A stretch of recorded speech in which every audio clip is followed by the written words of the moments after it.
Pemirsa masih di IDX langsung closing dan sebelum kita lanjutkan perbincangan, kita akan coba lihat terlebih dahulu 4 saham pilihan yang direkomendasikan.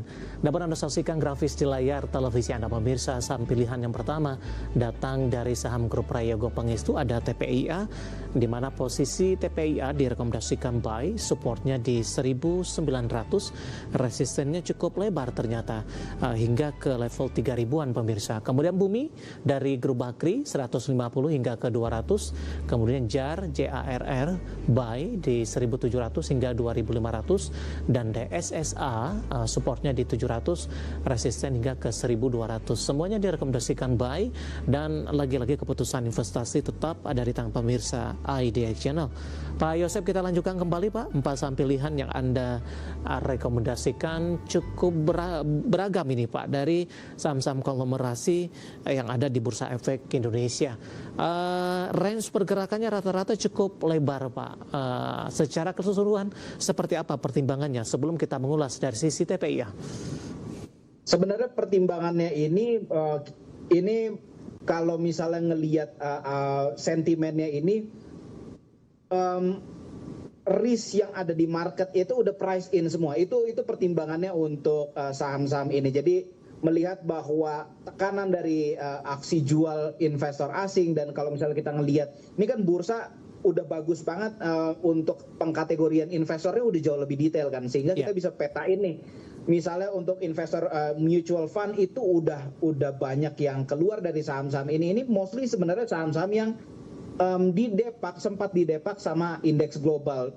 Cuman ngelihat dari komposisi investornya, bagian mutual fund atau misalnya yang terindikasi bergerak searah dengan passive fund itu udah mulai keluar, dan itu yang menurut saya jadi peluang menarik sekarang karena resikonya udah price in. Baik. Seperti itu pertimbangannya Mas David. Oke, langsung saja kita ke TPIA Pak. Ditutup melemah di 0,48% di 2090 Pak. Sempat menguat ke 2300-an di perdagangan 23 Juli. Kemudian di 24 Juli langsung cenderung lebih tertekan. Kemudian hari ini memangkas dari sisi pelemahannya. Buy di level berapa Pak? Kalau untuk TPI ya buy di level penutupan sekarang, saya juga sampai beberapa hari terakhir juga masih terus buy. Sebenarnya ini salah satu saham yang menarik, volume transaksinya itu kalau nggak di range top 1 sampai top 3 harian di bursa kita, jadi memang selalu besar transaksinya. It means investor melihat bahwa ya ada peluang menarik di sini. That's why transaksinya besarnya di sini kan, compare ke saham-saham dari grup konglomerasi yang lain ataupun saham-saham yang memang dikatakan sebagai blue chip di bursa kita, ini salah satu yang terbesar. That's why peluangnya di sini menarik. Aksi korporasi dari perusahaan ini juga banyak. Ini kan laporan dari financial report mereka ini kan akan mulai menggabungkan kinerja Aster, dan Aster juga sendiri dibilang ada rencana untuk IPO, open untuk IPO. That's why ini peluang yang menarik untuk di TPIA kayak gitu. Compare ke saham-saham grup Prayogo yang lain, ini yang paling menarik buat saya. Oke, support dan resisten terdekat Pak. Ya, di 1900 sampai kalau misalnya 3000 kejauhan 2500 juga itu bisa jadi level target price terdekat. Baik, dari TPIA kita beralih ke saham pilihan selanjutnya Pak. Ada Bumi dari grup Bakri. Dalam beberapa waktu terakhir ini, paling tidak dalam sebulan lebih mungkin Pak, ini cukup sulit menembus di atas level 200-an kembali. Dengan posisi buy, target Anda tadi untuk Bumi hingga ke level 200. Menarik potensinya ke arah sana Pak, dan support dan resistennya untuk rekomendasi buy untuk Bumi? Ini kita Bumi, saya melihat di kondisi seperti ini, kita anggap bahwa level supportnya ini tadi seperti Mas David bilang bahwa sulit menembus level 200. That's why ya udah kita coba ambil target price-nya di level 200 dulu. Ini kan sebenarnya Bumi dalam mungkin 1 sampai 2 bulan terakhir ini bergerak di range itu aja kan, di range sekitar 150, 130 sampai 200. That's why di posisi sekarang ketika kita mulai melihat bahwa volumenya mulai naik, terus kita melihat juga bahwa akumulasi mulai terlihat, oh, why not kita coba ambil posisi ini, juga harganya udah relatif murah dibanding setahun yang dibanding beberapa bulan yang lalu. That's why menurut saya Bumi ada di posisi yang menarik sekarang, terlepas dari ini kayaknya aktif, masih lebih banyak active fund yang bermain. Passive fund ini sepertinya belum ambil posisi di saham ini, dan ya wajar karena memang Bumi belum masuk indeks global mana-mana. Cuman di posisi sekarang melihat volumenya semakin tinggi, ini peluang yang menarik menurut saya. Baik, penutupan hari ini melemah di 170 Pak, tadi support di 150, range-nya cukup lebar. Selain support di 150, support berapa yang harus diperhatikan juga setelah hari ini masih ditutup di 170 Pak? Sebenarnya kan support yang terdekatnya itu di 160-an kan. Okay. Itu support yang ada di sekitar bulan Mei itu ada di 160. Cuman ya menurut saya kita coba kasih range yang lebih fleksibel aja untuk Bumi sampai ke 150 deh. Baik. Dengan target price di 200, menurut saya ini masih di range swing-nya Bumi. Itu sih menurut saya. Buy di level berapa Pak? Di level penutupan sekarang sampai level 160 itu masih oke lah. Baik, penutupan hari ini di 170, melemah di 0,58%, dan lagi-lagi keputusan investasi tetap ada di tangan pemirsa IDX Channel. Kita beralih ke saham pilihan yang ketiga. Pak Yosep, ada JAR Pak, saya akan coba update juga ini posisi penutupan di sesi kedua. Saham-saham berbasis CPO 1890 melemah di 0,79% Pak. Dalam sepekan terakhir ini sudah menguat ke 1980-an. Hari ini koreksi. Profit taking tidak Pak Yosep, dan buy di level berapa untuk JAR? Kalau untuk JAR sebenarnya apakah kita bilang ini lagi dalam fase profit taking? Sebenarnya agak sulit untuk kita bilang ini di fase profit taking karena di periode bawah sendiri, di periode harganya di sekitar 1.200, 1.300 itu nggak banyak aksi akumulasi di situ. Jadi kalau mau kita bilang profit taking, ini yang beli di level berapa nih yang profit taking? Jadi volumenya belum terlalu signifikan. That's why ini kalau melihat posisinya JAR sendiri itu sempat ada akumulasi besar itu di periode-periode sebelum lonjakan yang istilahnya sebelum mereka ada aksi korporasi besar di akhir tahun kemarin di sekitar September 2025. Jadi volume besarnya masih ada di sekitar itu. That's why untuk JAR sendiri itu menarik menurut saya di posisi sekarang, apalagi dengan implementasi B50 membuat JAR dalam posisi yang semakin menarik karena mereka sendiri revenue-nya itu hampir 80% sampai 90% itu based on kontrak B50. That's why ketika bergerak misalnya ada kontrak baru langsung signifikan dampaknya ke revenue mereka. Baik, dari sisi support Pak, di 21 Juli ini sempat bergerak di 1855, dan posisi saat ini hampir mendekati juga ke level tersebut nih setelah naik tinggi ke 1980. Iya, kalau untuk supportnya sendiri sih saya di 1.700 lah, kita kasih range untuk saham ini karena memang volatilitasnya ini tinggi disertai dengan likuiditas atau volume yang perlu kita disclaimer. Oke, terakhir Pak untuk DSSA, Anda juga rekomendasikan buy.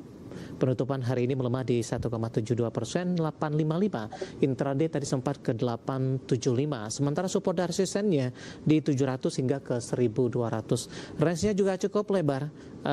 Pak Yosep, silakan Pak untuk DSSA. Untuk DSSA consideration-nya ya jujur aja nih saham yang istilahnya udah benar-benar kena hantem berkali-kali dari MSCI, kena dari FTSE karena dia high concentration stock, ini kena juga. Jadi menurut saya ini di posisi sekarang ketika harga sahamnya udah jatuh dari 3.400 sampai turun sampai sekitar 400-an sempat ya, ini udah naik ke 800-an.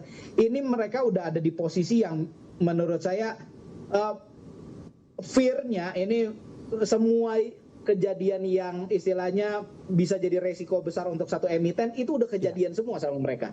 Jadi all the fear has priced in. Kalau kita ngomong DSSA, ini istilahnya kita udah tinggal melihat bahwa ada nggak optimisme atau ada nggak value yang tersisa dari DSSA sehingga akhirnya bisa membuat harga sahamnya bisa rebound lagi. Baik, singkat saja Pak, buy di level berapa dari resisten terdekat sebelum ke 1200? Untuk buy di level berapa? Di level 800, dari 800 sampai 870. Ya. Itu masih level yang oke untuk buy, ya supportnya di 700, targetnya nggak usah muluk-muluk dulu 1.200 ya. Baik. Untuk DSSA. Oke, penutupan hari ini di 855 melemah di 1,72%. Ada 4 saham pilihan yang direkomendasikan pemirsa TPI, Bumi, JAR, dan DSA. Dan lagi-lagi keputusan investasi tetap ada di tangan pemirsa IDX Channel. Pak Yosep, kita hold kembali Pak. Saya akan coba sampaikan update penutupan perdagangan di sesi kedua hari ini. Dan pemirsa indeks harga saham gabungan di penutupan sesi kedua hari ini ditutup di zona merah. Namun laju pelemahannya sudah mulai terbatas, melemah di 0,17%, memangkas dari sisi intraday terendah hari ini di 6.144 dan intraday sempat menguat ke 6.209. Langsung saja kita ke grafis yang pertama. Kita akan coba lihat posisi penutupan beberapa indeks lainnya seperti MNC 36, LQ45 dan juga Jakarta Islamic Index. MNC 36 ditutup melemah di 0,36%, Jakarta Islamic Index juga melemah di 0,58% dan LQ45 tertekan di 0,36%. Dari rotasi pergerakan sektoral pemirsa, industri menguat di 0,68%, keuangan juga menguat di 0,43%, rata-rata saham perbankan big cap memangkas dari sisi pelemahannya jelang penutupan sesi kedua. Infrastruktur melemah di 1,25% dan properti tertekan di 0,82%. Kemudian saham-saham yang masuk ke dalam deretan top gainers ada Indi, VKTR, Padi dan juga ada AADI, didominasi oleh saham-saham sektor energi. Kemudian juga kita akan coba lihat grafis yang terakhir, saham-saham yang hari ini menjadi pemberat yang masuk dalam deretan top loser ada Bull, DSSA, BRMS, kemudian Telkom. Telkom hari ini menahan laju dari sektor infrastruktur pemirsa. Update penutupan sesi kedua hari ini dan semoga bisa menjadi referensi untuk Anda, terutama dalam menghadapi perdagangan di hari selanjutnya.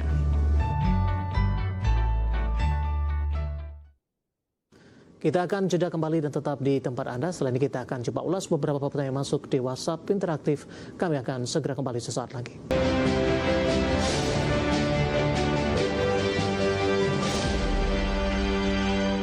Kita sudah sampai di segmen terakhir dan terima kasih untuk Anda yang masih bergabung bersama dengan kami. Pak Yosep, waktu kita terbatas Pak, langsung saja ini menginisialkan SM nih Pak, di Jakarta katanya PRDL, nyangkutnya cukup tinggi Pak, di 472, penutupan hari ini sudah di 270, hampir separuh dari posisi loss-nya. Masih bisa di hold tidak Pak? Untuk PRDL sebenarnya kalau kita ngelihat underwriter-nya ini penjualannya udah hampir 20% dari barang yang di IPO-kan. Jadi ini sih belum signifikan sebenarnya compare ke yang lain. Jadi untuk meminimalisir kerugian, saya sih tidak menyarankan untuk average down, cuman setidaknya di batas-batasin aja dulu, misalnya di cut loss bertahap, itu lebih bijak menurut saya untuk PRDL. Baik. Selanjutnya ada Bapak Kelvin menanyakan saham emas Pak, support dan resistennya penutupan hari ini melemah di 6150. Saham emas, sorry, kalau emas ini sebenarnya masih cukup menarik untuk melihat dari transaksinya juga. Untuk emas di berapa, sorry tadi Mas David ininya? Posisi penutupan ya Pak? Belum punya ya? Belum punya.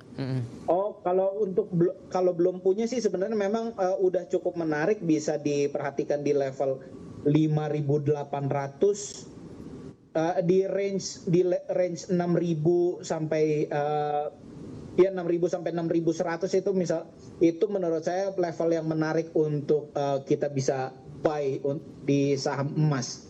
Baik. Selanjutnya ada Bapak Jason Johan dari Jakarta. Terima kasih juga sudah bergabung. Menanyakan BP Pak, belum juga masuk hari ini di 146, melemah di 3,95%. Support dan resistennya untuk BP?